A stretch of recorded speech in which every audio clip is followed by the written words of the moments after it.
ಶ್ರೀಗುರುಭ್ಯೋ ನಮಃ. ಹರಿ ಓಂ. ನಾರಾಯಣಾಯ ಪರಿಪೂರ್ಣಗುಣಾರ್ಣವಾಯ ವಿಶ್ವೋದಯಸ್ಥಿತಿಲಯೋನ್ಯತಿಪ್ರದಾಯ ಜ್ಞಾನಪ್ರದಾಯ ವಿಬುಧಾಸುರಸೌಖ್ಯದುಃಖಸತ್ಕಾರಣಾಯ ವಿತತಾಯ ನಮೋ ನಮಸ್ತೆ. ಧರ್ಮವಿಜ್ಞಾನವೈರಾಗ್ಯಪರಮೈಶ್ವರ್ಯಶಾಲಿನಃ ಆನಂದತೀರ್ಥಭಗವತ್ಪಾದಾನ್ ವಂದೇ ನಿರಂತರಂ. ಆನಂದತೀರ್ಥೋಪದಿಷ್ಟೋ ನಿಧಿರ್ನಾರಾಯಣಹ್ವಯಃ ಪ್ರದರ್ಶಿತೋ ಯೇನ ಸಮ್ಯಕ್ ಜಯತೀರ್ಥಂ ತಮಾಶ್ರಯೇ.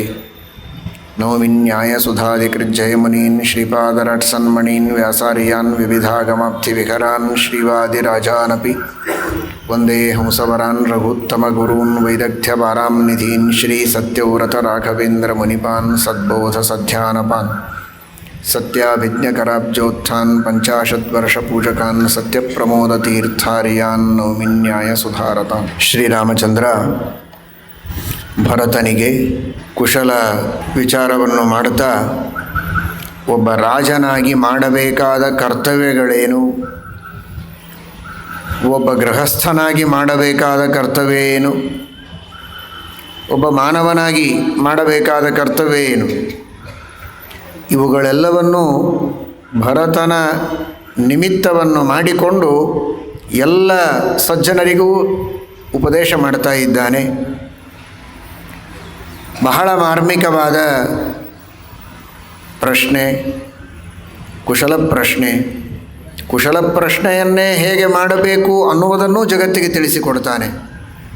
ಹಿರಿಯರು ಕಿರಿಯರಿಗೆ ಕುಶಲ ಪ್ರಶ್ನೆಯನ್ನು ಮಾಡುವಾಗ ಕಿರಿಯರು ತಾವು ಮಾಡಬೇಕಾದ ಕರ್ತವ್ಯ ಏನು, ತಾವು ಚಿಂತನೆ ಮಾಡಬೇಕಾದ ಧ್ಯೇಯ ವಸ್ತು ಯಾವುದು, ಯಾವ ರೀತಿಯ ವ್ಯವಹಾರ ಇರಬೇಕು, ಇವುಗಳೆಲ್ಲವನ್ನೂ ಅವರಿಗೆ ತಿಳಿಸುವ ಮೂಲಕ ಒಂದು ವೇಳೆ ಆ ಕ್ರಮದಲ್ಲಿ ಅವರು ನಡೆಯದಿದ್ದರೆ ಸುಧಾರಣೆಯನ್ನು ಮಾಡಿಕೊಳ್ಳಬೇಕು. ಆ ದೃಷ್ಟಿಯಲ್ಲಿ ಪ್ರಶ್ನೆ ಇರಬೇಕು. ಉಪನಯನ ಮಾಡಿಕೊಂಡು ಬಂದಂತಹ ವಟುವಿಗೆ ಹೇಗಿದ್ದೀಯಾ, ಸ್ಕೂಲಿಗೆ ಹೋಗ್ತಾ ಇದ್ದೀಯಲ್ಲ, ಚೆನ್ನಾಗಿ ಹೋಗ್ತಾ ಇದ್ದೀಯಾ, ಎಷ್ಟು ಮಾರ್ಕ್ಸ್ ತೊಗೊಂಡು, ಇದನ್ನೆಲ್ಲ ಪ್ರಶ್ನೆ ಕೇಳೋದಲ್ಲ. ಉಪನಯನ ಮಾಡಿಕೊಂಡು ಬಂದಿದ್ದಾನೆ ಅಂತಾದರೆ ಸಂಧ್ಯಾವಂದನವನ್ನು ಸರಿಯಾಗಿ ಮಾಡ್ತಾ ಇದ್ದೀಯಾ ಅಂತ ಕೇಳಿದರೆ ನಾನು ಮಾಡಬೇಕು ಅಂತ ಅವನಿಗೆ ಅನ್ನಿಸ್ತದೆ. ಮಾಡ್ತಿದ್ರೆ ಸರಿ ಅಂತಾನೆ, ಇಲ್ಲದೇ ಇದ್ದರೆ ಇನ್ನು ಮೇಲಾದರೂ ಮಾಡಬೇಕು. ಎಲ್ಲರೂ ಅದನ್ನೇ ಕೇಳ್ತಾರಲ್ಲ, ನನಗೆ ಅಷ್ಟು ಮಹತ್ವದ ಅದು, ಹಾಗಾದರೆ ನಾನು ಅದನ್ನು ಮಾಡಬೇಕು ಅನ್ನುವ ಪ್ರಜ್ಞೆ ಅವನಲ್ಲಿ ಜಾಗೃತವಾಗುತ್ತೆ. ಅದನ್ನು ಬಿಟ್ಟು ರಜೆಯಲ್ಲಿ ಎಲ್ಲಿ ಹೋಗಿದ್ದೆ, ಯಾವ ಊರಿಗೆ ಹೋಗಿದ್ದೆ, ಪಿಕ್ನಿಕ್ಕಿಗೆ ಎಲ್ಲಿ ಕರ್ಕೊಂಡು ಹೋಗಿದ್ರು, ಎಲ್ಲಿ ಆಟ ಆಡ್ತಾ ಇದ್ದೆ, ಯಾವ ಗ್ರೂಪಿನೊಳಗೆ ಸೇರಿಕೊಂಡಿದ್ದೆ, ಇದೆಲ್ಲ ಪ್ರಶ್ನೆ ಕೇಳೋದಲ್ಲ. ಹಾಗಾದರೆ ಅದನ್ನೇ ಮಾಡಬೇಕು ಅಂತ ಅವನಿಗೆ ಅನಿಸುತ್ತೆ.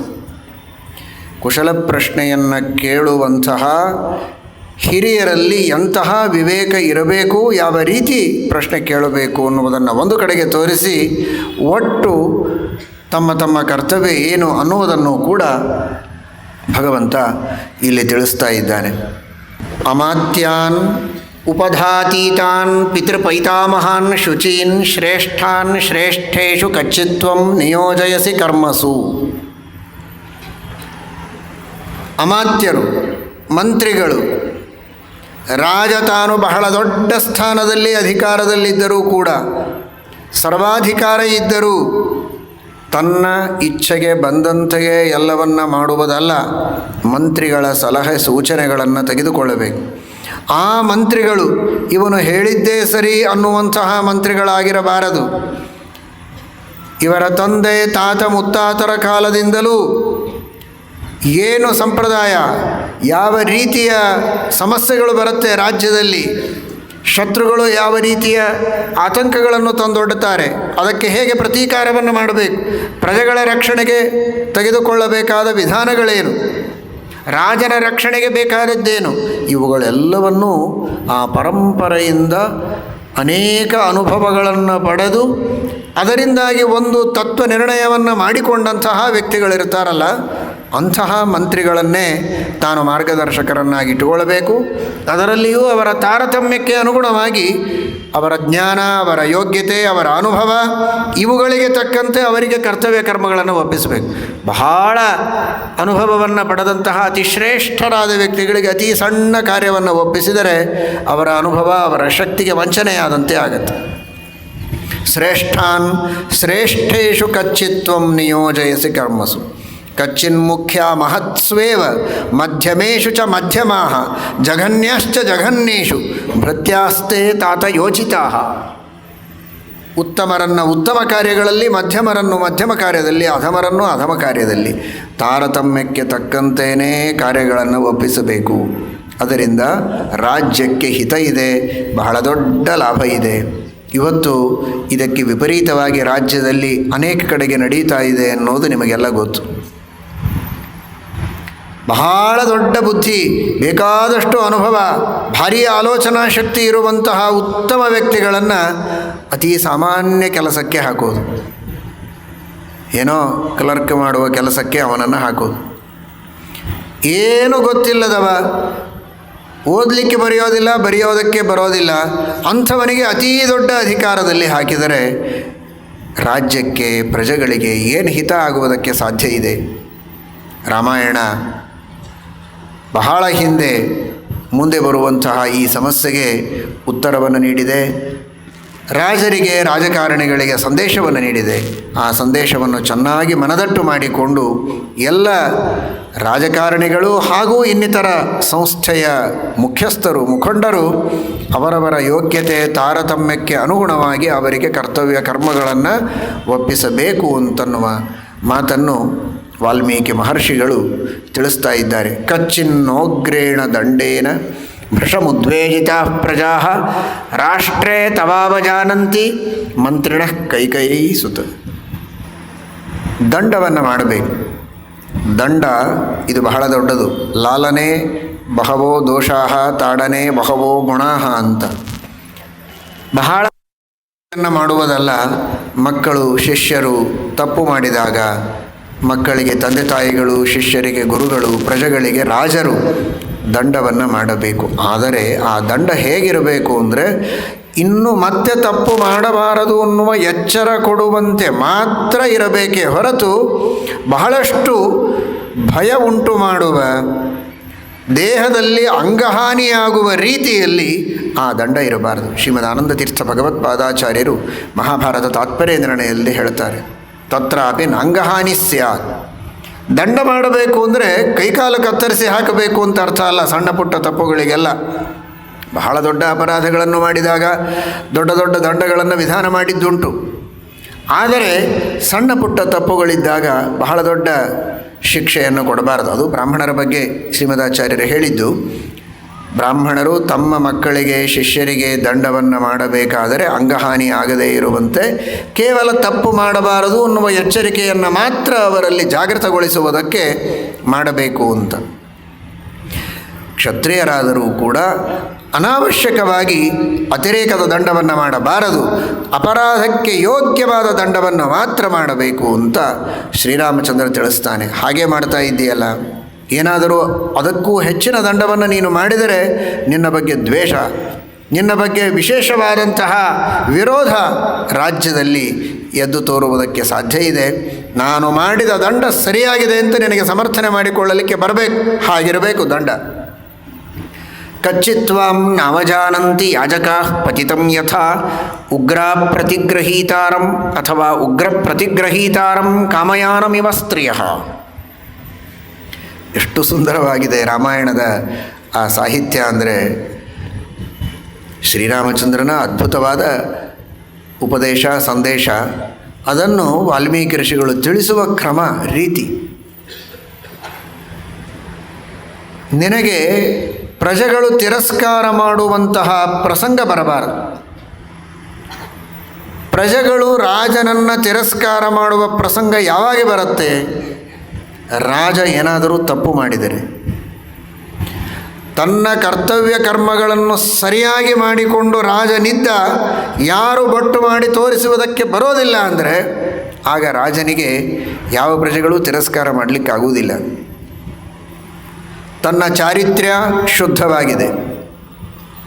ಚಾರಿತ್ರ್ಯವನ್ನು ಕಳೆದುಕೊಂಡ ಅದೇ ಒಂದು ಅಸ್ತ್ರ ಪ್ರಜೆಗಳಿಗೆ ರಾಜನನ್ನು ತಿರಸ್ಕಾರ ಮಾಡುವುದಕ್ಕೆ. ಪ್ರಜೆಗಳು ತಪ್ಪು ಮಾಡಿದಾಗ ರಾಜ ತಿದ್ದಬೇಕು. ಆದರೆ ರಾಜನೇ ಚಾರಿತ್ರ್ಯ ಭ್ರಷ್ಟನಾಗಿದ್ದ ಅಂದರೆ ನಿನ್ನಲ್ಲಿಯೇ ದೋಷಗಳಿರುವಾಗ ನಮ್ಮನ್ನು ತಿದ್ದುವುದಕ್ಕೆ ಯಾಕೆ ಬರ್ತೀಯಾ ಅಂತ ಕೇಳುವಂತಹ ಪ್ರಸಂಗ ಇರುತ್ತೆ. ಯುಯೋಧ್ಯಸ್ಮಜ್ಜುಹುರಾಣಮೇನಃ ಅಂತ ಈಶಾವಾಸ್ಯ ಉಪನಿಷತ್ತಿನಲ್ಲಿ ಹೇಳ್ತಾರೆ. ಏನಸ್ ಅಂದರೆ ಪಾಪ. ಆ ಏನಸ್ ಮಾಡುವಂತಹ ಪಾಪಗಳು ಮನುಷ್ಯನನ್ನು ಏನು ಮಾಡುತ್ತೆ ಅಂದರೆ ಅಲ್ಪೀಕುರುವತ ಅಂತ, ಅವನ ವ್ಯಕ್ತಿತ್ವವನ್ನು ಕಡಿಮೆ ಮಾಡುತ್ತೆ.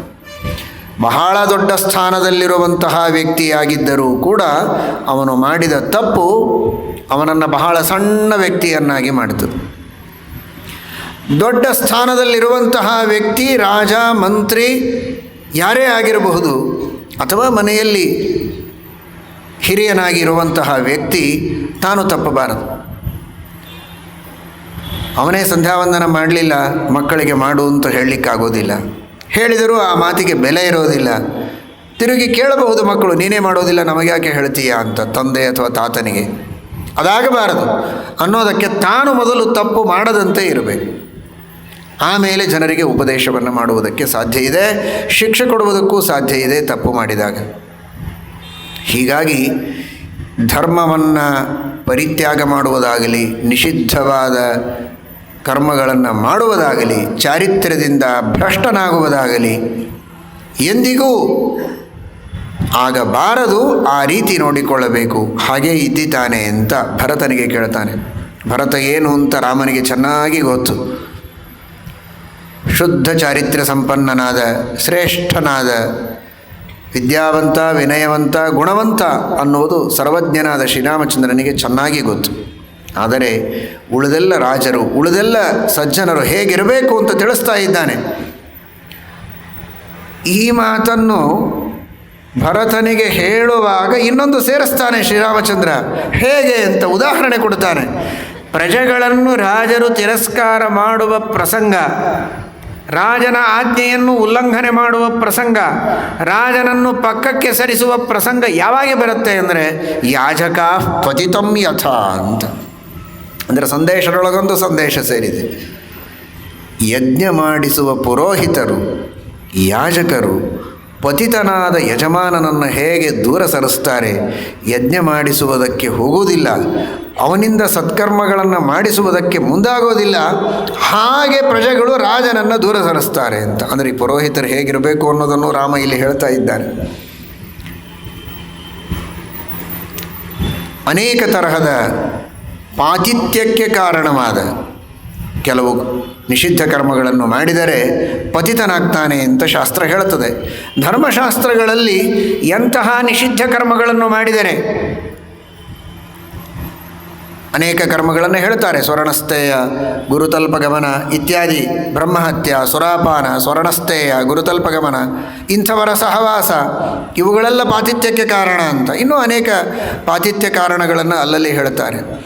ಆ ಪಾತಿತ್ಯ ಕಾರಣವಾದ ದುಷ್ಕರ್ಮಗಳನ್ನು ಮಾಡಿದಂತಹ ವ್ಯಕ್ತಿಗಳಿಗೆ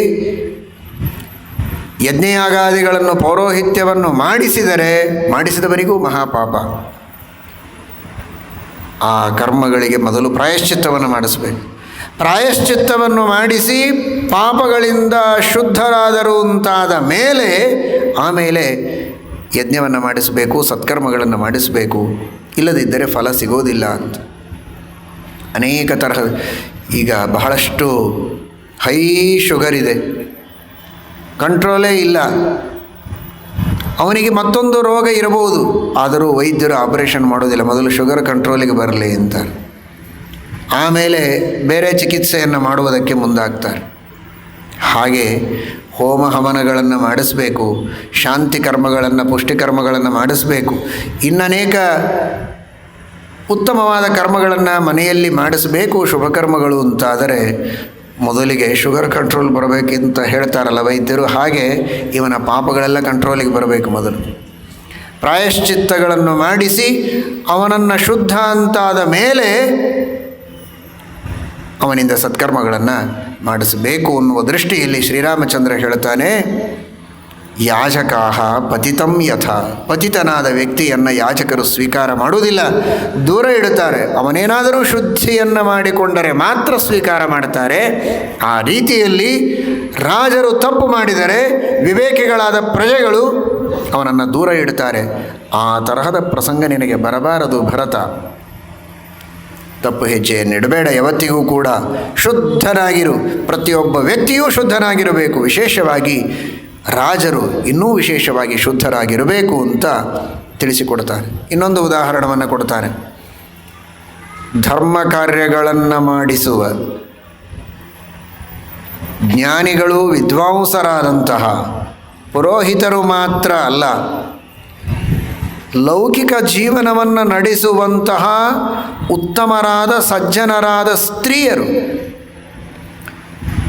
ಅಂತಹ ಸಜ್ಜನರಾದ ಮಹಿಳೆಯರು, ಮಾನವಂತರಾದ ವಿವೇಕಿಗಳಾದಂಥವರು, ವಿವೇಕಿನಿಯರಾದ ಮಹಿಳೆಯರಿದ್ದಾರಲ್ಲ, ಆ ಮಹಿಳೆಯರು ಕೂಡ ಅಪರಾಧ ಮಾಡಿದ, ಅನ್ಯಾಯ ಮಾಡಿದ, ಉಗ್ರ ಪ್ರತಿಗ್ರಹವನ್ನು ಮಾಡುವಂತಹ ಪುರುಷನನ್ನು, ತನ್ನ ಪತಿಯನ್ನು ಹೇಗೆ ದೂರ ಸರಿಸ್ತಾರೆ, ಅವನ ಜೊತೆಗೆ ಸಹವಾಸ ಮಾಡುವುದಕ್ಕೆ ಬಯಸೋದಿಲ್ಲ, ತಮ್ಮ ಪಾಡಿಗೆ ತಾವು ದೂರದಲ್ಲಿರ್ತಾರೆ, ಆ ರೀತಿ ನಿನ್ನನ್ನು ದೂರ ಸರಿಸುವ ಪ್ರಸಂಗ ಬರುತ್ತೆ ಅಂತ. ಅದರ ಅರ್ಥ ಉಗ್ರ ಪ್ರತಿಗ್ರಹ ಅನ್ನುವುದು ಎಷ್ಟು ನಿಷಿದ್ಧ ಅಂತ ರಾಮಚಂದ್ರ ಮತ್ತೊಂದು ಸಂದೇಶವನ್ನು ಇದರೊಳಗೆ ಸೇರಿಸ್ತಾನೆ. ಒಂದು ಮಾತಿನೊಳಗೆ ಎಷ್ಟು ಸಂದೇಶಗಳನ್ನು ಹೇಳ್ತಾ ಇದ್ದಾನೆ ನೋಡಿ. ಏನದು?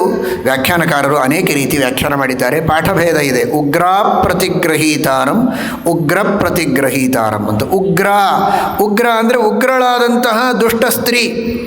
ಅಂತಹ ಉಗ್ರಳಾದ ದೋಷಯುತಳಾದಂತಹ ದುಷ್ಟ ಸ್ತ್ರೀ ಸಂಘವನ್ನು ಮಾಡ್ತಾನೆ ಪುರುಷ ಅಂತ ಗೊತ್ತಾದರೆ ಅಂತಹ ಪುರುಷನನ್ನು ಹೇಗೆ ಸ್ತ್ರೀ ತಾನು ದೂರ ಇಡ್ತಾಳೆ, ಆ ರೀತಿ ದುರ್ಜನರ ಸಹವಾಸವನ್ನು ಮಾಡುವ, ದುರ್ಗುಣಗಳ ಸಹವಾಸವನ್ನು ಮಾಡುವಂತಹ ರಾಜನನ್ನು ಪ್ರಜೆಗಳು ದೂರ ಇಡುವಂತಹ ಪ್ರಸಂಗ ಬರುತ್ತೆ ಅಂತ.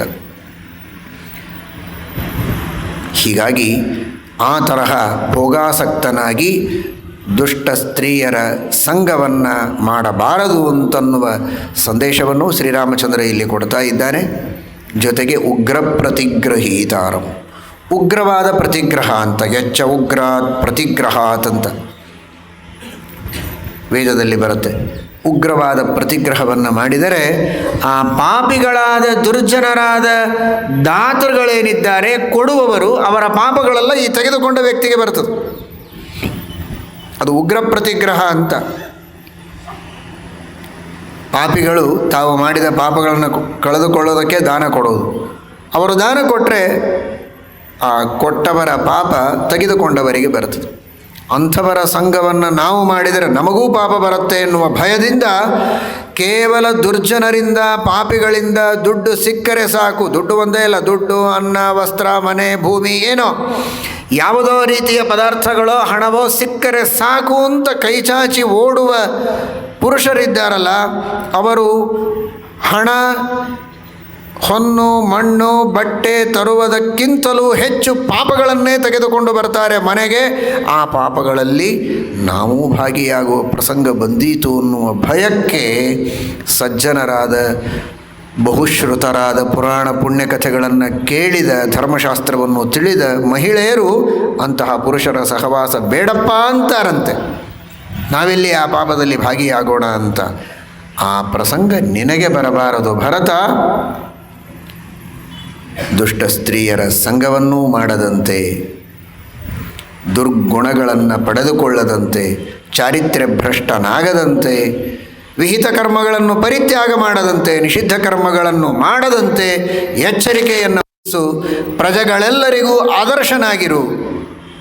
ಯಾವತ್ತಿಗೂ ಪ್ರಜೆಗಳ ನಿಂದೆಗೆ ಪಾತ್ರನಾಗಬೇಡ ಎಂಬ ಮಾತನ್ನು ತಿಳಿಸ್ತಾನೆ. ಪ್ರಜೆಗಳ ನಿಂದೆಗೆ ಪಾತ್ರನಾಗಬಾರದು ರಾಜ ಅನ್ನುವುದು ಒಬ್ಬ ರಾಜನ ವೈಯಕ್ತಿಕ ಉನ್ನತಿಗೋಸ್ಕರ ಮಾತ್ರ ಅಲ್ಲ, ನಿಂದೆಗೆ ಪಾತ್ರನಾಗದಂತೆ ಇರಬೇಕು ಅಂದರೆ ಇಡೀ ಜಗತ್ತಿಗೆ, ಇಡೀ ರಾಜ್ಯಕ್ಕೆ ಅವನು ಉತ್ತಮ ಆದರ್ಶನಾಗಿ ರಾಜ್ಯವನ್ನು ಸನ್ಮಾರ್ಗದಲ್ಲಿ ನಡೆಸಿಕೊಂಡು ಹೋಗಬೇಕು ಅನ್ನುವುದಕ್ಕೋಸ್ಕರ ಈ ಮಾತನ್ನು ಶ್ರೀರಾಮಚಂದ್ರ ತಿಳಿಸ್ತಾ ಇದ್ದಾರೆ. ಉಪಾಯ ಕುಶಲಂ ವೈದ್ಯಂ ಭೃತ್ಯ ಸಂದೂಷಣೆ ರಥಂ ಶೂರಂ ಐಶ್ವರ್ಯ ಕಾಮಂಚ ಯೋ ಹಂತಿ ನ ಸಹನ್ಯತೆ. ಇದು ಬಹಳ ವಿಚಿತ್ರವಾದ ಮಾತಿದೆ. ಮೇಲ್ನೋಟಕ್ಕೆ ಏನೋ ಅರ್ಥವಾಗುತ್ತೆ. ಯಾರು ಭಾರೀ ಉಪಾಯಗಳನ್ನು ಚೆನ್ನಾಗಿ ತೋರಿಸ್ತಾರೋ, ಒಳ್ಳೆ ವೈದ್ಯರೋ, ಬಹಳ ಶೂರರು, ಅಂಥವರನ್ನು ಹತ್ಯೆ ಮಾಡಬೇಕು, ಅಂದರೆ ನೀನು ಸುಖವಾಗಿರ್ತೀಯ ಅಂತ ಭರತನಿಗೆ. ಇಷ್ಟೊತ್ತು ಹೇಳಿದ್ದೆಲ್ಲ ಭಾರಿ ಒಳ್ಳೆಯ ಸಂದೇಶಗಳು. ಇದು ನೋಡಿದರೆ ವಿಪರೀತ ಸಂದೇಶ. ಏನು ಒಳ್ಳೆ ಉಪಾಯವನ್ನು ಹೇಳುವಂಥವರನ್ನು ರಾಜ್ಯದಲ್ಲಿ ಪ್ರೋತ್ಸಾಹನೆ ಕೊಡೋದು ಬಿಟ್ಟು ಅವರನ್ನು ಹತ್ಯೆ ಮಾಡಬೇಕು ಅಂತ ಹೇಳ್ತಾನಲ್ಲ ರಾಮ, ಇದೇನು ಅಂತ ವ್ಯಾಖ್ಯಾನಕಾರರು ಸರಿಯಾದ ಅಭಿಪ್ರಾಯ ತಿಳಿಸ್ತಾರೆ. ಉಪಾಯ ಕುಶಲರನ್ನು ಉತ್ತಮ ಸ್ಥಾನದಲ್ಲಿಟ್ಟು ಮರ್ಯಾದೆ ಮಾಡಬೇಕು ಅಂತ ಹೇಳುವ ರಾಮಚಂದ್ರ ಈ ರೀತಿ ಹೇಳುವುದಕ್ಕೆ ಸಾಧ್ಯ ಇದೆಯೇ? ಸರ್ವಥಾ ಸಾಧ್ಯ ಇಲ್ಲ. ಹಾಗಾದರೆ ಇದೆಲ್ಲ ಕೆಟ್ಟ ಜನರ ಬಗ್ಗೆ ಆಡಿದ ಮಾತು, ಕೆಟ್ಟ ನೀತಿಗಳು, ದುರ್ನೀತಿಗಳು.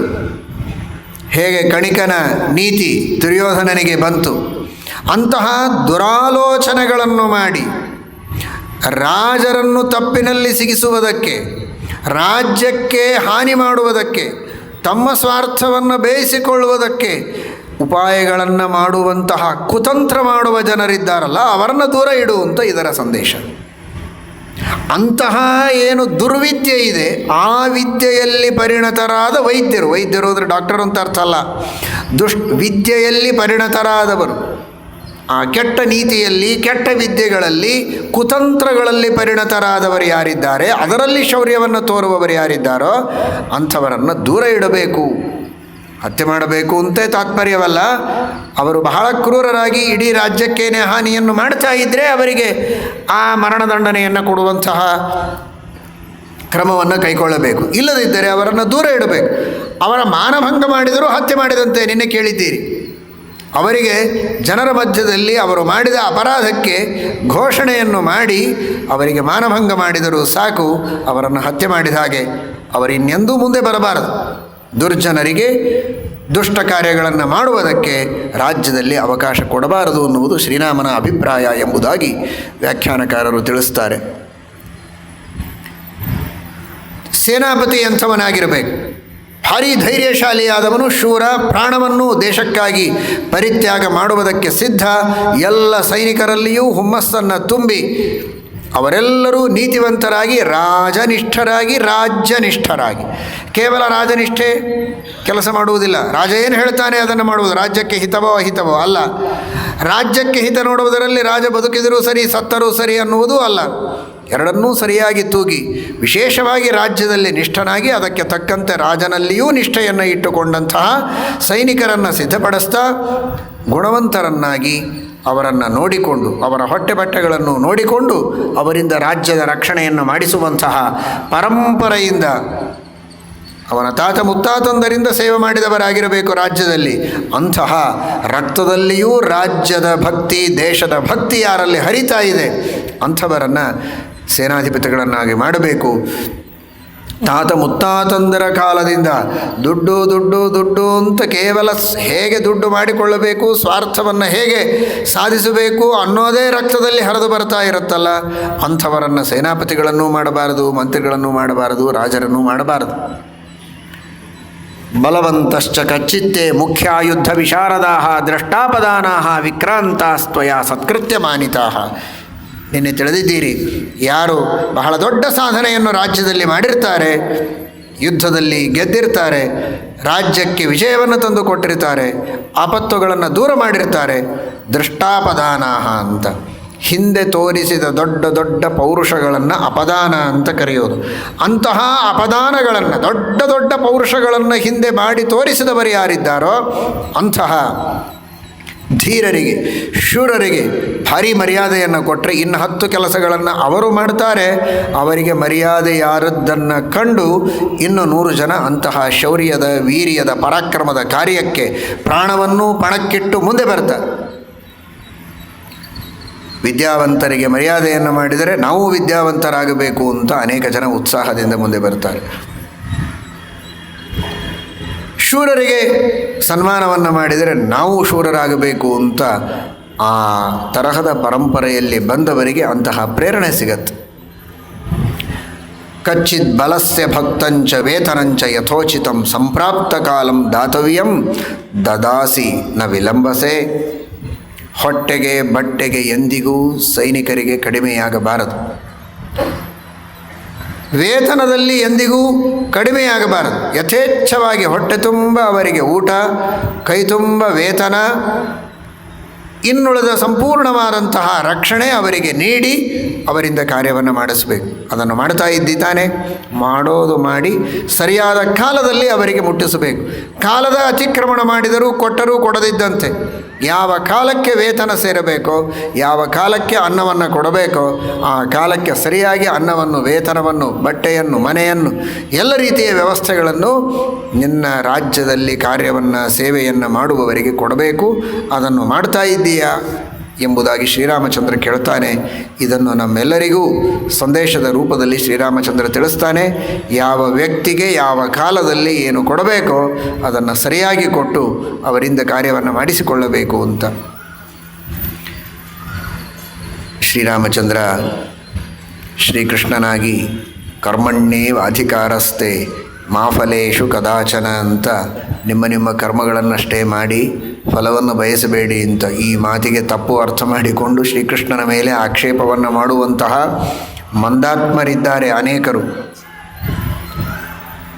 ಅಮಂದಾತ್ಮನ ಭಾವವನ್ನು ತಿಳಿಯದೆ ಆಕ್ಷೇಪ ಮಾಡುವ ಮಂದಾತ್ಮರಿದ್ದಾರೆ. ನೋಡಿ, ಬರೀ ಕರ್ಮಗಳನ್ನು ಮಾಡು ಅಂತ ಹೇಳ್ತಾನೆ, ಫಲವನ್ನು ಕೊಡೋದಿಲ್ಲ, ಕೇವಲ ಕರ್ಮಗಳನ್ನು ಮಾಡಿ ಅಂತ ಸಂದೇಶ ಕೊಡುವಂತಹ ಕೃಷ್ಣ ಕರ್ಮಕಾರರ ಮೇಲೆ ಎಂತಹ ಅನ್ಯಾಯವನ್ನು ಮಾಡಿದ್ದಾನೆ, ದೌರ್ಜನ್ಯವನ್ನು ಮಾಡಿದ್ದಾನೆ. ನೀವು ಫಲವನ್ನೇ ಬಯಸಬೇಡಿ, ಸಂಬಳನೇ ಬೇಡ, ಸುಮ್ಮನೆ ಕೆಲಸ ಮಾಡಿ ದುಡಿಯಿರಿ ಅಂತ. ಜೀತದ ಆಳುಗಳನ್ನು ದುಡಿಸಿಕೊಂಡಂತೆ ಸುಮ್ಮನೆ ದುಡಿಸಿಕೊಂಡು ಏನೂ ಕೊಡದಂತೆ ಹಾಗೇ ಕಳಿಸುವಂತಹ ಧೋರಣೆ ಎಂತಹ ಹೇಯವಾದದ್ದು ಅಂತ. ಕೃಷ್ಣನ ನಿಜವಾದ ಹಾರ್ದವನ್ನು ತಿಳಿಯದೆ ಕೃಷ್ಣನ ಮೇಲೆ ಆಕ್ಷೇಪ ಮಾಡುವುದು ಎಷ್ಟು ಹೇಯವಾದದ್ದು. ಫಲ ಕೊಡೋದಿಲ್ಲ ಅಂತ ಹೇಳಿದ್ದಾನೆ ಆ ಕೃಷ್ಣ. ಅದರ ಬಗ್ಗೆ ನೀನು ತಲೆ ಕೆಡಿಸಿಕೊಳ್ಳಬೇಡ, ಫಲ ಕೊಡುವವನು ನಾನು ಅಂತ ಹೇಳಿದ್ದಾನೆ. ನೀನು ಶ್ರದ್ಧೆಯಿಂದ ಕರ್ಮಗಳನ್ನು ಮಾಡು. ನೀನು ಊಹಿಸಲೂ ಸಾಧ್ಯವಾಗದ, ಏನು ಬೇಡಬೇಕು ಅಂತ ನಿನಗೆ ತಿಳಿಯದಿರುವ ಫಲಗಳನ್ನು ಪರಿಪೂರ್ಣವಾಗಿ ನಾನು ತಿಳಿದುಕೊಂಡು, ಸರ್ವಜ್ಞನಾಗಿ ನಿನ್ನ ಹಿತವನ್ನು ತಿಳಿದು ಕಾಲಕ್ಕೆ ನಿನಗೆ ಕೊಡಬೇಕಾದ ಫಲಗಳನ್ನು ನಾನು ಕೊಡುತ್ತೇನೆ. ಅದರ ಚಿಂತೆಯನ್ನು ನೀನು ಮಾಡಬೇಡ. ನೀನು ನಿಷ್ಕಾಮವಾಗಿ ಶ್ರದ್ಧೆಯಿಂದ ಕರ್ಮವನ್ನು ಮಾಡು. ನಿನಗೆ ಐಹಿಕ ಫಲವೋ ಪಾರಲೌಕಿಕ ಫಲವೋ, ಮುಖ್ಯವಾಗಿ ಮೋಕ್ಷವೋ, ಆ ಮಹಾಫಲವನ್ನೇ ಕೊಡುವುದಕ್ಕೆ ನಾನು ಸಿದ್ಧನಾಗಿದ್ದೇನೆ, ಯಾಕೆ ಚಿಂತೆ ಮಾಡ್ತೀಯಾ ಅಂತ. ಅಂತಹ ತಮೇವ ಶರಣಂಗಚ್ಚ ಸರ್ವಭಾವೇನ ಭಾರತ ತತ್ಪ್ರಸಾದಾತ್ ಪರಾಂ ಶಾಂತಿಂ ಸ್ಥಾನಂ ಪ್ರಾಪ್ಸ್ಯಸಿ ಶಾಶ್ವತಂ. ಪರಶಾಂತಿಯನ್ನು, ಮಹಾಸುಖವನ್ನು ಕೊಡ್ತೇನೆ, ಪರಮ ಸುಖವನ್ನು ಕೊಡ್ತೇನೆ. ಆ ಸುಖವನ್ನು ಅನುಭವಿಸುವುದಕ್ಕೆ ಬೇಕಾದ ಸ್ಥಿರವಾದ ಸ್ಥಾನವನ್ನು ನಿನಗೆ ಕೊಡ್ತೇನೆ, ವೈಕುಂಠಾದಿ ಲೋಕಗಳನ್ನು, ಮೋಕ್ಷವನ್ನೇ ಕೊಡ್ತೇನೆ ಅಂತ ಹೇಳಿದಂತಹ ಪರಮಾತ್ಮ ಫಲ ಕೊಡೋದಿಲ್ಲ ಅಂತ ಎಲ್ಲಿ ಹೇಳಿದ್ದಾನೆ? ಆದರೆ ನೀನು ಫಲಕ್ಕಾಗಿ ಕರ್ಮವನ್ನು ಮಾಡಬೇಡ, ಪ್ರೀತಿಯಿಂದ, ವಿಷ್ಣು ಪ್ರೇರಣೆಯ ವಿಷ್ಣು ಪ್ರೀತ್ಯರ್ಥಂ, ವಿಷ್ಣುವಿನ ಮೇಲಿನ ಪ್ರೀತಿಯಿಂದ ವಿಷ್ಣುವಿನ ಪ್ರೀತಿಗಾಗಿ ಕರ್ಮವನ್ನು ಮಾಡು, ನಿನಗೆ ಫಲ ಕೊಡ್ತೇನೆ ಅಂತ ಪರಮಾತ್ಮ ಹೇಳಿದ್ದು. ಆ ಸಂದೇಶವನ್ನು ಶ್ರೀಕೃಷ್ಣ ಪರಮಾತ್ಮನೇ ಶ್ರೀರಾಮನ ರೂಪದಲ್ಲಿ ಹೇಳ್ತಾ ಇದ್ದಾನೆ. ಅವರವರು ಮಾಡಿದ ಕಾರ್ಯಗಳಿಗೆ ಕಾಲಕ್ಕೆ ಫಲ ಕೊಡಲೇಬೇಕು, ಕೊಟ್ಟೇ ತೀರಬೇಕು ಅಂತ ಭರತನಿಗೆ ಹೇಳ್ತಾನೆ. ರಾಜರಿಗೆ ಫಲ ಕೊಡಲೇಬೇಕು ಅಂತ ಹೇಳ್ತಾನೆ. ಫಲಾಪೇಕ್ಷೆಯಿಂದ ನೀವು ಕರ್ಮ ಮಾಡಬೇಡಿ, ನನ್ನ ಕರ್ತವ್ಯ ಈ ರಾಜ್ಯದಲ್ಲಿ ಹುಟ್ಟಿದ್ದೇನೆ, ರಾಜ್ಯ ಚೆನ್ನಾಗಿ ನಡೆಯಬೇಕು, ಭದ್ರವಾಗಿರಬೇಕು, ಪ್ರಜೆಗಳಿಗೆ ಕ್ಷೇಮ ಆಗಬೇಕು ಅನ್ನುವುದೊಂದೇ ಗುರಿಯನ್ನಿಟ್ಟುಕೊಂಡು ನೀವು ಕರ್ಮ ಮಾಡಿ ಅಂತ ಕರ್ಮಕಾರರಿಗೆ ದೇವರು ಹೇಳ್ತಾನೆ. ಅಂದರೆ ಆ ಕರ್ಮ ಯಶಸ್ವಿ ಆಗುತ್ತೆ. ತಾನು ಸರ್ವರಿಗೂ ರಾಜನಾಗಿ ಇಡೀ ಜಗತ್ತಿಗೆ ಫಲವನ್ನು ಕೊಡುವುದಕ್ಕೆ ತಾನಿದ್ದರೆ ಅವರವರು ತಮ್ಮ ತಮ್ಮ ಪ್ರಜೆಗಳಿಗೆ ಕೊಡಬೇಕಾದ ಫಲಗಳಲ್ಲಿ ಯಾವುದೇ ಮೋಸವನ್ನು ಮಾಡಬಾರದು, ಅನ್ಯಾಯ ಮಾಡಬಾರದು. ಕೊಡೋದಷ್ಟೇ ಅಲ್ಲ, ಸಕಾಲಕ್ಕೆ ಕೊಡಬೇಕು ಅಂತ ಕಡ್ಡಾಯವಾಗಿ ಶ್ರೀರಾಮಚಂದ್ರ ಹೇಳ್ತಾನೆ. ಅಂತಹ ಸುವ್ಯವಸ್ಥೆ ಶಾಸ್ತ್ರದಲ್ಲಿದೆ. ತಪ್ಪು ತಿಳಿದಿದ್ದಾರೆ ಅನೇಕ ಜನ. ಕಚ್ಚಿತ್ ಸರ್ವೇನುರಕ್ತಾಸ್ತ್ವಾಂ ಕುಲಪುತ್ರ ಪ್ರಧಾನತಃ ಕಚ್ಚಿತ್ ಪ್ರಾಣಾಸ್ತವಾರ್ಥೇಷು ಸಂತ್ಯಜಂತಿ ಸಮಾಹಿತಾಃ. ರಾಜ್ಯದಲ್ಲಿರುವಂತಹ ಅಧಿಕಾರಿಗಳು ಎಂಥವರಿರಬೇಕು ಅಂದರೆ ಪ್ರಾಣವನ್ನೂ ಕೊಡುವುದಕ್ಕೆ ಸಿದ್ಧರಾದವರಿರಬೇಕು. ಪ್ರಾಣವನ್ನೂ ಕೊಡುವುದಕ್ಕೆ ಸಿದ್ಧರಾಗುವ ಅಧಿಕಾರಿಗಳಿರಬೇಕಾದರೆ ತನ್ನ ಪ್ರಾಣಕ್ಕಿಂತಲೂ ಹೆಚ್ಚು ಅವರನ್ನು ಪ್ರೀತಿಸ್ತಾ ಇರಬೇಕು ರಾಜ. ತನ್ನ ಮಕ್ಕಳಿಗಿಂತಲೂ ಹೆಚ್ಚು ಪ್ರೀತಿಯಿಂದ ಅವರ ಪೋಷಣೆಯನ್ನು ಮಾಡ್ತಾ ಇರಬೇಕು. ಬರೀ ಪೋಷಣೆಯನ್ನು ಮಾಡಿದರೆ ಚೆನ್ನಾಗಿ ಪೋಷಣೆಯನ್ನು ಮಾಡಿಸಿಕೊಂಡು ಸುಖವಾಗಿ ನಿದ್ರೆ ಮಾಡ್ತಾರೆ. ಆ ತರಹದ ದೀಕ್ಷೆಯನ್ನು ಪ್ರಜೆಗಳಲ್ಲಿ, ಆ ಅಧಿಕಾರಿಗಳಲ್ಲಿ ಹುಟ್ಟಿಸಿರಬೇಕು. ತಾನು ಹಾಗಿರಬೇಕು, ಅಂತಹ ಉಪದೇಶವನ್ನು ಅವರಿಗೆ ಮಾಡ್ತಾ ಇರಬೇಕು.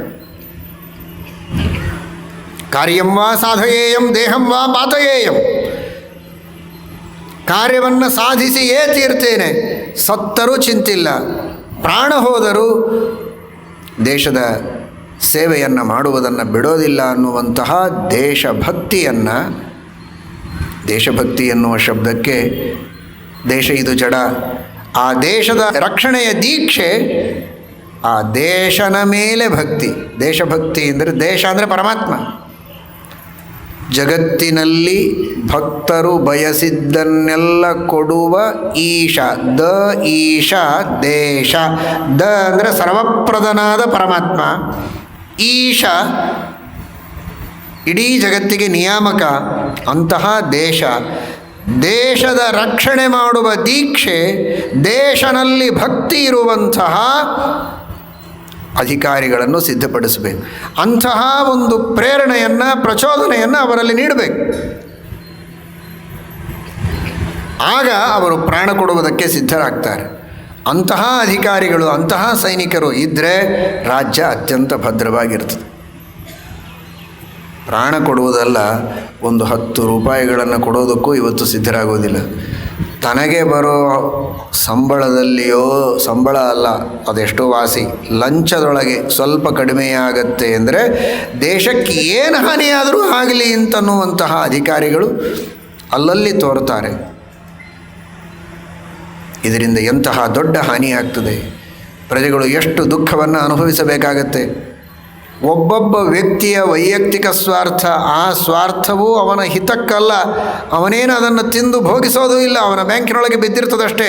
ಅವರ ಮಕ್ಕಳು ಮೊಮ್ಮಕ್ಕಳಿಗೂ ಆಗೋದಿಲ್ಲ, ಅಷ್ಟು ಹಣ ಕೊಳತು ಬೀಳುತ್ತೆ. ಆದರೆ ಆ ಹಣಕ್ಕೋಸ್ಕರವಾಗಿ ಎಷ್ಟು ಹೆಣಗಳನ್ನು ದೇಶದಲ್ಲಿ ಬೀಳಿಸ್ತಾರೆ. ಹಾಗಾಗಬಾರದು.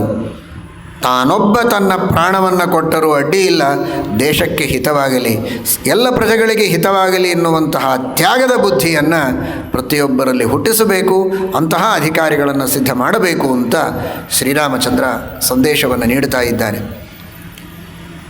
ಕಚ್ಚಿತ್ ಪ್ರಾಣೌಸ್ತವಾರ್ಥೇಷು ಸಂತ್ಯಜಂತಿ ಸಮಾಹಿತಾಃ ಕಚ್ಚಿತ್ ಜಾನಪದೋ ವಿದ್ವಾನ್ ದಕ್ಷಿಣ ಪ್ರತಿಭಾನವಾನ್ ಯಥೋಕ್ತವಾದಿ ದೂತಸ್ಥೇ ಕೃತೋ ಭರತ ಪಂಡಿತಃ.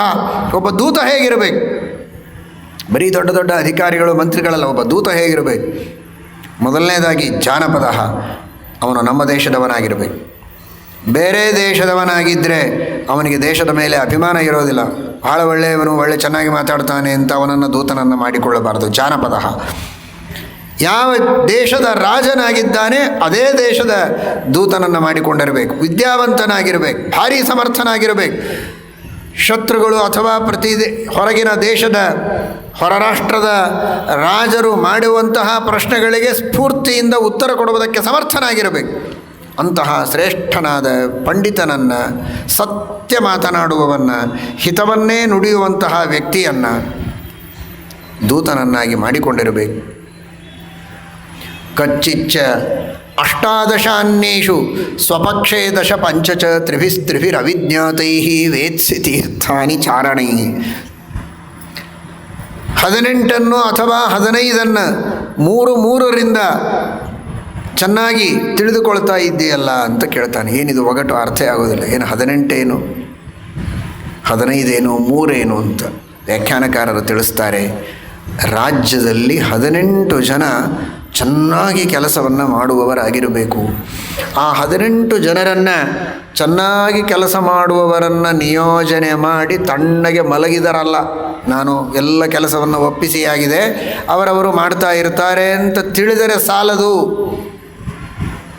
ಶಾಸ್ತ್ರಜಲ ಪ್ರಕ್ಷಾಲನ ನಿರ್ಮಲಾಪಿ ಕಾಲುಷ್ಯಮುಪಯಾತಿ ಬುದ್ಧಿ. ಎಷ್ಟೇ ಶಾಸ್ತ್ರಗಳನ್ನು ತಿಳಿದುಕೊಂಡಿರಬಹುದು, ಕರ್ತವ್ಯ ಕರ್ಮಗಳ ಬಗ್ಗೆ ಬೇಕಾದಷ್ಟು ಉಪದೇಶ ಮಾಡಿರಬಹುದು, ಆದರೂ ಮನುಷ್ಯನಿಗೆ ಯಾವಾಗಲೋ ಒಮ್ಮೆ ಸ್ವಾರ್ಥ, ಕಾಮಕ್ರೋಧಗಳು, ರಾಗದ್ವೇಷಗಳು ಒಳಗೆ ಬರ್ತವೆ, ತಪ್ಪು ದಾರಿಗೆ ಎಳೆದುಕೊಂಡು ಹೋಗ್ತವೆ. ಮತ್ತೆ ಮತ್ತೆ ಅಂಕುಶ ಹಾಕ್ತಾ ಇರಬೇಕು. ಒಂದು ಬಾರಿ ಅಂಕುಶ ಹಾಕಿದ್ದೇವೆ ನಮ್ಮ ಎತ್ತಿಗೆ ಅಂತ ಹಾಗೇ ಬಿಟ್ಟರೆ ಬಂಡೆಗಳನ್ನು ಎಲ್ಲಿಯೋ ಒಯ್ದು ಒಳಗೆ ಕುಳಿತಂತಹ ವ್ಯಕ್ತಿಯನ್ನು ಕೆಳಗೆ ಬೀಳಿಸ್ತವೆ. ಹಾಗೆ ಆಗಾಗ ಅಂಕುಶ ಹಾಕ್ತಾ ಇರಬೇಕು. ಎತ್ತಾಗಿರ್ಬೋದು, ಕುದುರೆ ಆಗಿರಬಹುದು, ಆನೆ ಆಗಿರಬಹುದು, ಯಾವುದೇ ವಾಹನ ಇರಬಹುದು, ಅವುಗಳಿಗೆ ಆಗಾಗ ಪೆಟ್ಟು ಕೊಡ್ತಾ ಇದ್ರೇ ಸರಿಯಾದ ಮಾರ್ಗದಲ್ಲಿ ನಡೆಯುತ್ತೆ. ಮಾನವನೇನು ಕಡಿಮೆ ಇಲ್ಲ, ಎಲ್ಲವನ್ನೂ ಮೀರಿಸಿದವ, ಪಶುಗಳೇ ವಾಸಿ. ಆದರೆ ಮಾನವನಿಗೆ ಇನ್ನಷ್ಟು ಆಗಾಗ ಎಚ್ಚರಿಕೆಯನ್ನು ಕೊಡುವಂತಹ ಪ್ರಸಂಗಗಳಿರುತ್ತೆ. ಅದಕ್ಕಾಗಿ ಮೂರು ಜನರನ್ನು, ಕೇವಲ ಅವ್ರದ್ದು ಬೇರೆ ಏನು ಕೆಲಸ ಇಲ್ಲ, ಈ 18 ಜನ ಸರಿಯಾಗಿ ಕೆಲಸ ಮಾಡ್ತಾ ಇದ್ದಾರೋ ಇಲ್ಲವೋ ಅನ್ನುವ ರಿಪೋರ್ಟನ್ನು ಅವನು ಬಂದು ಹೇಳಬೇಕು ರಾಜನಿಗೆ. ಅವರು ಯಾರು ಅಂತ ಯಾರಿಗೂ ಗೊತ್ತಾಗಿರ್ಬೋದು. ಅವಿಜ್ಞಾತ ಸ್ತ್ರಿಭಿ ಅವರು ಯಾರು ಅಂತೂ ಗೊತ್ತಾಗಿರಬಾರ್ದು. CIDಗಳು ಅವರು ಯಾರಿಗೂ ಪರಿಚಯ ಇರಬಾರದು.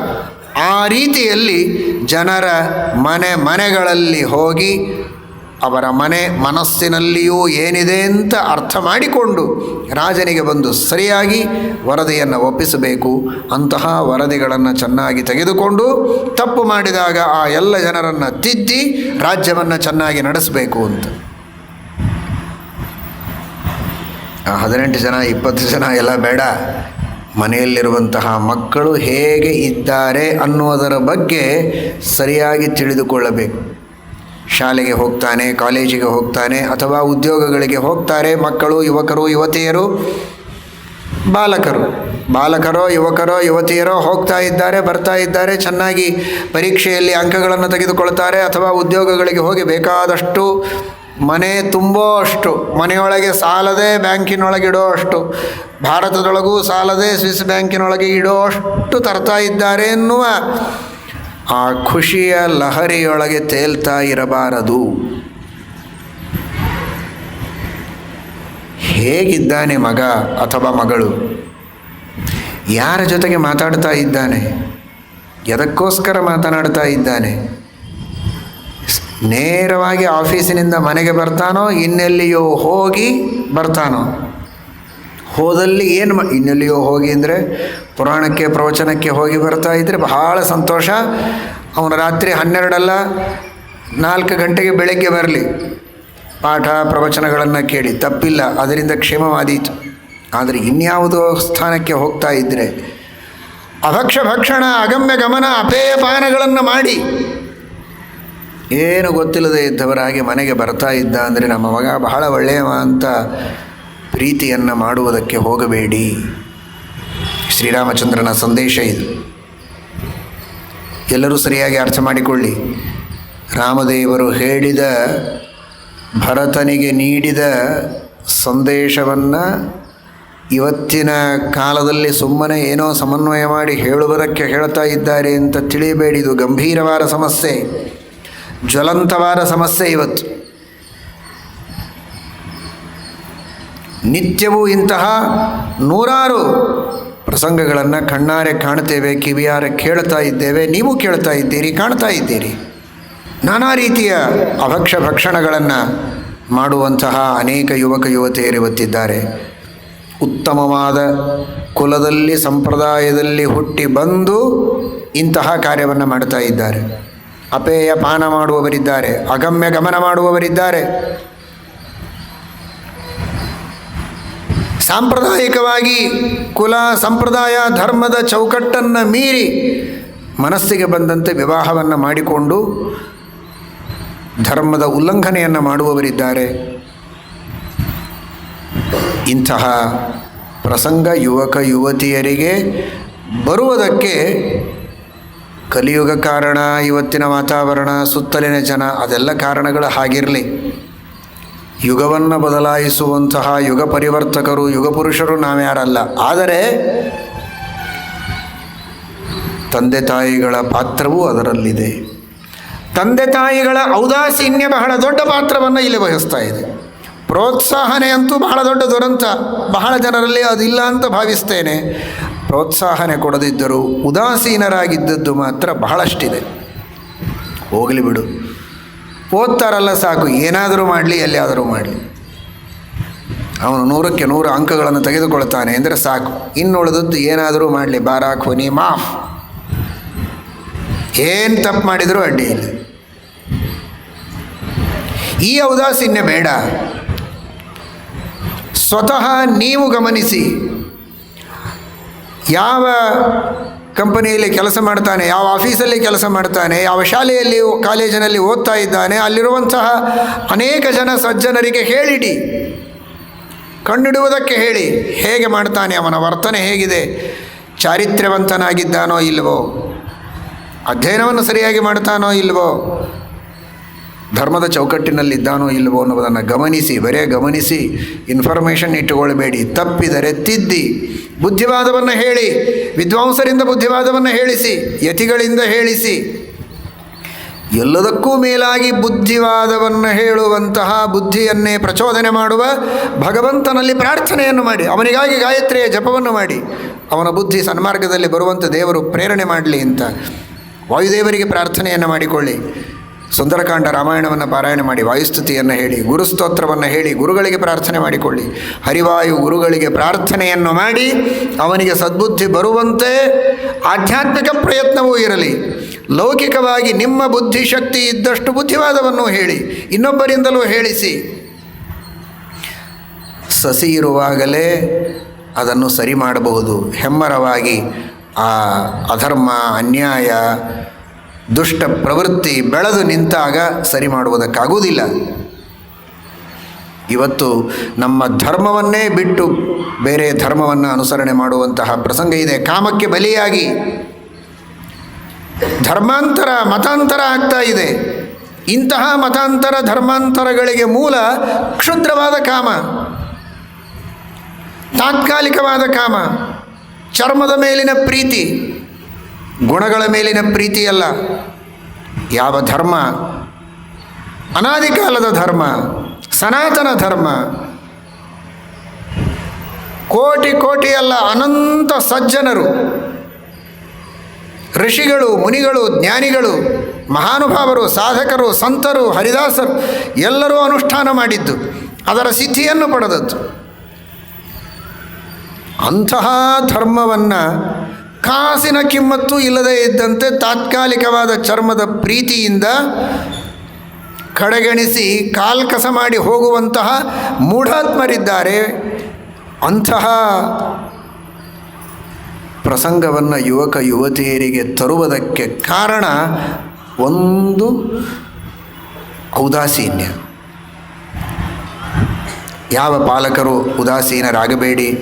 ನೀವು ಬಹಳ ಚೆನ್ನಾಗಿದ್ದೀರಿ ಅಂತ ಸುಮ್ಮನಿರಬೇಡಿ. ನಿಮ್ಮ ಮಕ್ಕಳು ಚೆನ್ನಾಗಿದ್ದಾರೆ ಅಂತೂ ಸುಮ್ಮನಿರಬೇಡಿ. ನಿಮ್ಮ ಗೆಳೆಯರು, ಇಷ್ಟರು, ಮಿತ್ರರು, ಬಂಧುಗಳು, ಬಾಂಧವರು, ಹೆತ್ತ ಮಕ್ಕಳು ಮಾತ್ರ ಮಕ್ಕಳು ಅಂತ ಭಾವಿಸಬೇಡಿ. ಸುತ್ತಮುತ್ತ ಇದ್ದವರೆಲ್ಲ ಸಜ್ಜನರೆಲ್ಲ ಮಕ್ಕಳೇ ಅಂತ ಭಾವಿಸಿ, ನಿಮ್ಮ ಮಕ್ಕಳ ಬಗ್ಗೆ ಇನ್ನೊಬ್ಬರಿಂದ ತಿಳಿಯುವಂತೆ, ಇನ್ನೊಬ್ಬರ ಮಕ್ಕಳ ಬಗ್ಗೆ ನಿಮಗೆ ಕಂಡಾಗ ಅವರಿಗೂ ತಿಳಿಸಿ, ನೀವು ಉಪದೇಶ ಮಾಡುವುದಕ್ಕೆ ಸಾಧ್ಯವಾದರೆ ಮಾಡಿ. ನಮ್ಮ ಧರ್ಮದ ಯುವಕರು, ಯುವತಿಯರು ನಮ್ಮ ಧರ್ಮದ ಬರೆಯಾಗಿ ಉಳಿಯಬೇಕು. ಈ ಸನಾತನ ಧರ್ಮವನ್ನೇ ಅನುಸರಣೆ ಮಾಡಬೇಕು. ಭಗವಂತನಲ್ಲಿ ಭಕ್ತಿಯನ್ನು ಮಾಡಬೇಕು. ದೇಶದಲ್ಲಿ ಭಕ್ತಿಯನ್ನು ಮಾಡ್ತಾ ಶ್ರದ್ಧೆಯಿಂದ ಸಜ್ಜನರಾಗಿ, ಸಾಧುಗಳಾಗಿ ಇರಬೇಕು. ಅದಕ್ಕಾಗಿ ಏನೆಲ್ಲ ಪ್ರಯತ್ನ ಮಾಡಬೇಕೋ ಅದನ್ನು ಮಾಡಿದರೆ ಮಾತ್ರ ನಮ್ಮ ಧರ್ಮ ಉಳಿಯುತ್ತದೆ, ನಮ್ಮ ರಾಜ್ಯ ಉಳಿಯುತ್ತದೆ, ನಮ್ಮ ರಾಷ್ಟ್ರ ಉಳಿಯುವುದಕ್ಕೆ ಸಾಧ್ಯ ಇದೆ. ಇಲ್ಲದಿದ್ದರೆ ಇದು ಮತಾಂತರ, ಇದು ರಾಷ್ಟ್ರಾಂತರ, ಇದಾಗಬಾರದು. ಅದಕ್ಕಾಗಿ ಎಲ್ಲರೂ ಪ್ರಯತ್ನವನ್ನು ಮಾಡಬೇಕು.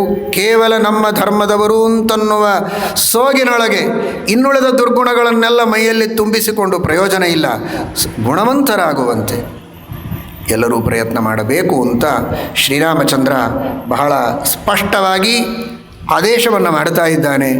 ಆದೇಶ ಮಾಡಿದ ಆ ಭಗವಂತನ ಕಾಲನ್ನೇ ಗಟ್ಟಿಯಾಗಿ ಹಿಡಿಯೋಣ. ಶ್ರೀರಾಮಚಂದ್ರನ ಪಾದಗಳನ್ನೇ ಹಿಡಿಯೋಣ. ಶ್ರೀರಾಮನ ನಾಮವನ್ನೇ ಜಪಿಸೋಣ. ಈ ಅಧರ್ಮ, ಅನ್ಯಾಯ, ಮತಾಂತರ, ಧರ್ಮಾಂತರ ಇವುಗಳನ್ನು ದೂರ ಅಟ್ಟೋಣ. ಯುವಕ ಯುವತಿಯರಲ್ಲಿ ಧರ್ಮದ ಸಂಸ್ಕಾರವನ್ನು, ಧರ್ಮದ ಬೀಜವನ್ನು ಬಿತ್ತೋಣ. ಕಚ್ಚಿದಷ್ಟಾದಶಾನ್ಯೇಷು ಸ್ವಪಕ್ಷೇ ದಶಪಂಚಶ. ಆ ಅಷ್ಟಾದಶರು ಯಾರು ಅಂತ ವ್ಯಾಖ್ಯಾನಕಾರರೆಲ್ಲ ತಿಳಿಸ್ತಾರೆ.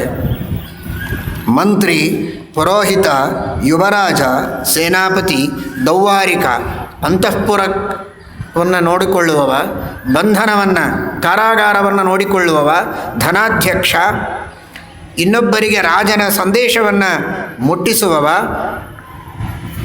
ಜನರ ಜೊತೆಗೆ ವ್ಯವಹಾರವನ್ನು ಮಾಡುವಂತಹ PRO ಕೆಲಸವನ್ನು ಮಾಡುವ ವ್ಯಕ್ತಿ, ಧರ್ಮಸ್ಥಾನದಲ್ಲಿ ನ್ಯಾಯಸ್ಥಾನವನ್ನು ಅಲಂಕರಿಸಿದವ, ಧರ್ಮವನ್ನು ಉಪದೇಶ ಮಾಡುವಂತಹ ವ್ಯಕ್ತಿ, ವ್ಯವಹಾರದ ಬಗ್ಗೆ ನಿರ್ಣಯವನ್ನು ಕೊಡುವಂತಹ ಸಭ್ಯ, ಸೈನಿಕರಿಗೆ ಎಲ್ಲ ಹೊಟ್ಟೆ ಬಟ್ಟೆಗಳನ್ನು ನೋಡಿಕೊಳ್ಳುವಂತಹ ಮೇಲಧಿಕಾರಿ, ಆ ನಂತರ ವೇತನಗಳನ್ನು ಕೊಡುವವ, ನಗರಾಧ್ಯಕ್ಷ, ರಾಷ್ಟ್ರಾಂತಃಪಾಲ, ದಂಡನವನ್ನು ಮಾಡುವಂತಹ ಅಧಿಕಾರಿ, ಜಲದುರ್ಗ, ಗಿರಿದುರ್ಗ, ವನದುರ್ಗ ಇವುಗಳೆಲ್ಲವನ್ನು ನೋಡಿಕೊಳ್ಳುವಂತಹ ವ್ಯಕ್ತಿ.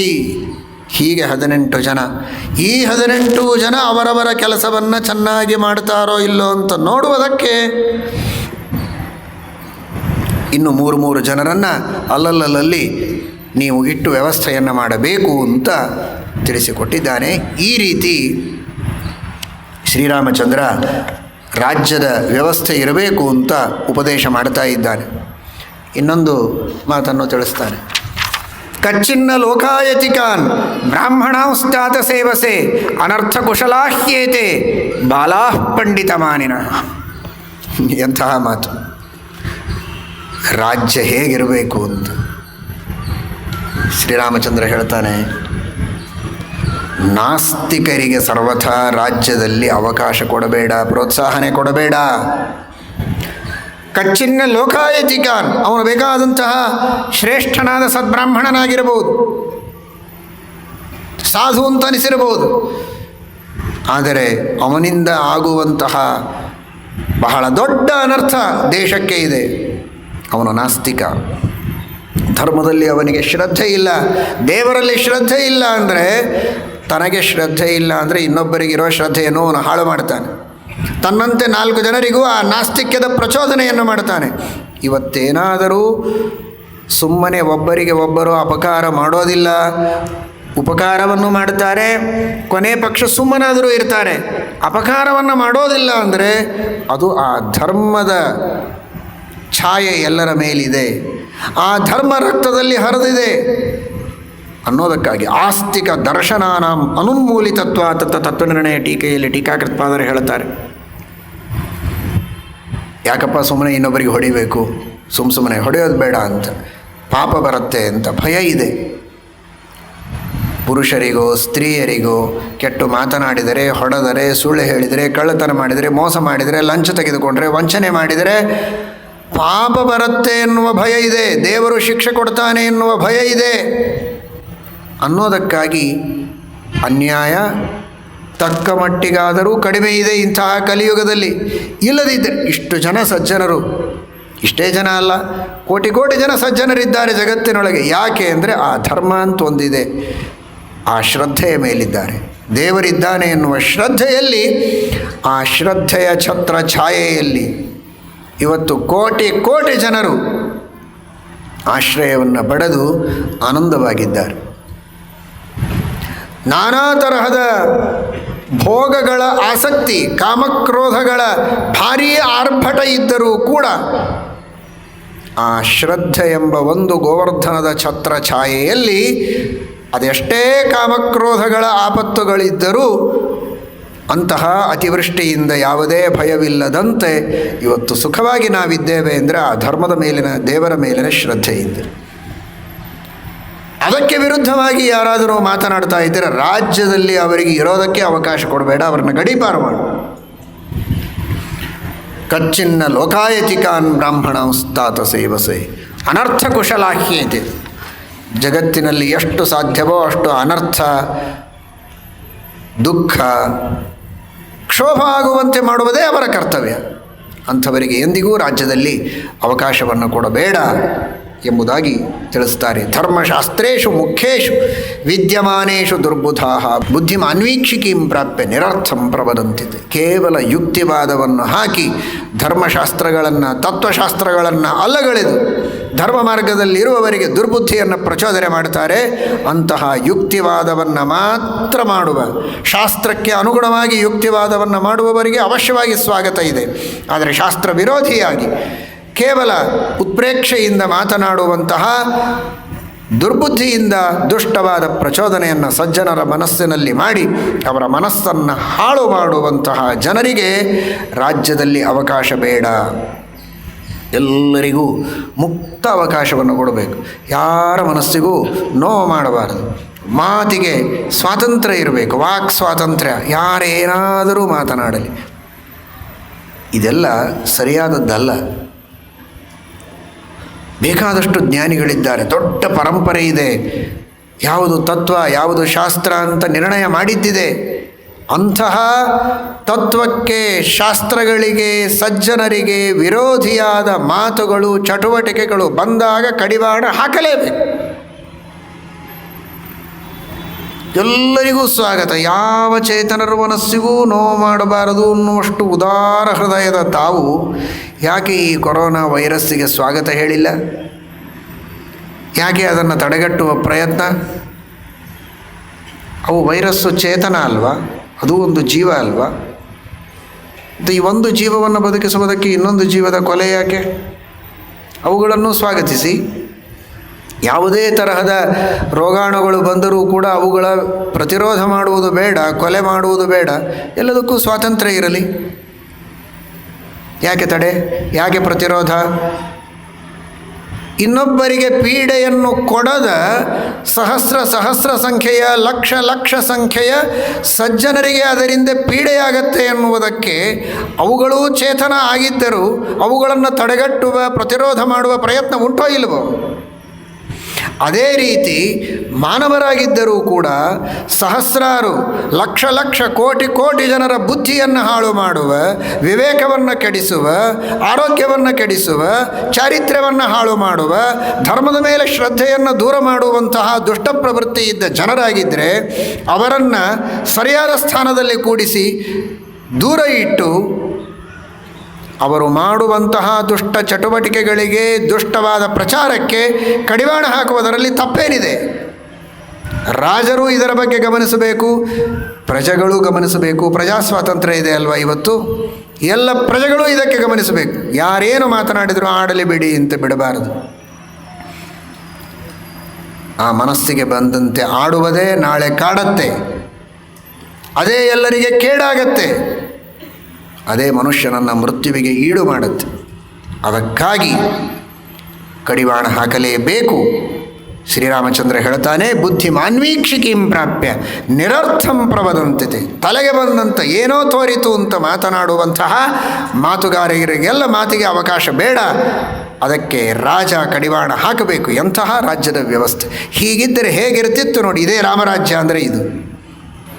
ಅಂತಹ ರಾಮರಾಜ್ಯವನ್ನು ರಾಮನೇ ತನ್ನ ಮಾತಿನಲ್ಲಿ ಭರತನಿಗೆ ಹೇಳುವ ಮೂಲಕ ಭಾರತದ ಜನರಿಗೆಲ್ಲ ಶ್ರೀರಾಮಚಂದ್ರ ಉಪದೇಶ ಮಾಡ್ತಾ ಇದ್ದಾನೆ. ಅದನ್ನು ಅನುಷ್ಠಾನದಲ್ಲಿ ತರುವಂತೆ ನಮಗೂ, ನಿಮಗೂ, ರಾಜಕಾರಣಿಗಳಿಗೂ, ಎಲ್ಲ ಸಜ್ಜನರಿಗೂ ಭಗವಂತನೇ ಪ್ರೇರಣೆಯನ್ನು ನೀಡಿ ಅನುಗ್ರಹವನ್ನು ಮಾಡಲಿ ಎಂಬುದಾಗಿ ಪ್ರಾರ್ಥನೆಯನ್ನು ಮಾಡೋಣ. ಶ್ರೀಕೃಷ್ಣ ಅರ್ಪಣಮಸ್ತು.